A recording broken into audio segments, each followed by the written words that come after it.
Well, hey, Good Life family, thank you so much for joining us for today's 128 moment.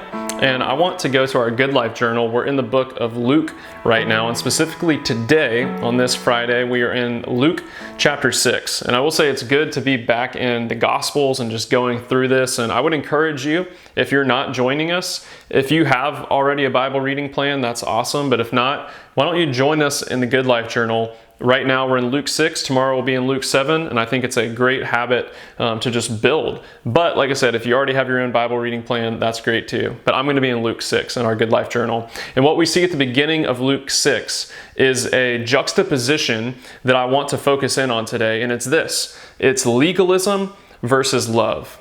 Legalism versus love. And I want to read through this story. This is Luke 6. It says this, that it says it was on a Sabbath, and Jesus and his disciples, they went to a synagogue. And what happens is there was a man in this synagogue who had, it's described as a shriveled hand.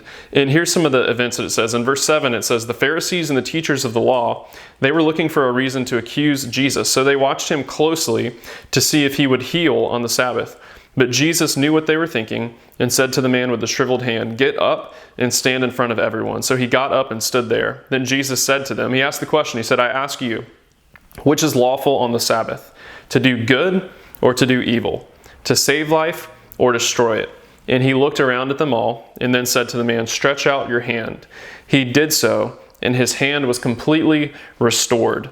But the Pharisees and the teachers of the law were furious and began to discuss with one another what they might do to Jesus. Now, there's a lot packed in there, and I just want to make some observations that I think are so wild of how legalism can corrupt someone. See, I don't think these Pharisees necessarily, I think at this point in their heart, they do harbor some resentment towards Jesus. I think there's some pride issues in the Pharisees, but these rules and regulations about the Sabbath, I don't think they necessarily started off from a bad place. I think they started off from a place of wanting to respect God. They wanted to set boundaries so that they could keep the Sabbath and have it be holy.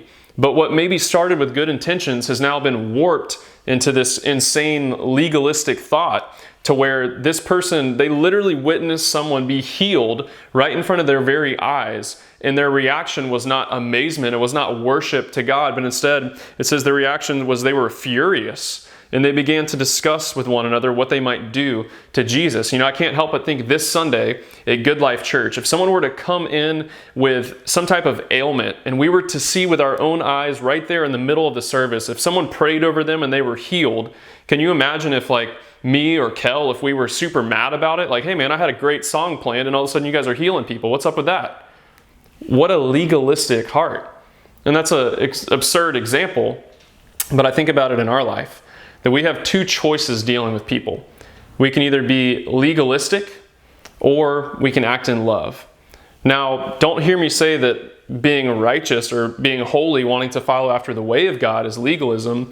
I believe legalism is instead of us trusting in God, we trust in our own works and our own actions above the actions of God. And I think what we can learn from this story is that Jesus was way less concerned with the Sabbath rules that the Pharisees had put in place, the legalistic practice of these religious leaders. And Jesus was far more concerned with seeing actual people and how he could love them and how he could do what's best for them. And for you and I in our life, that should drive us forward.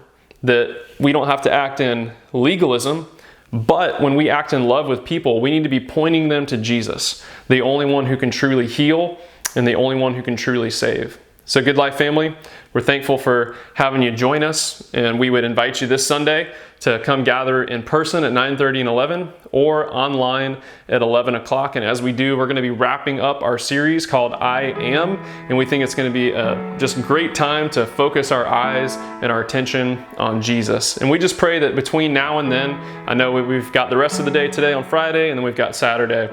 Let's be a people who walk in love and not legalism.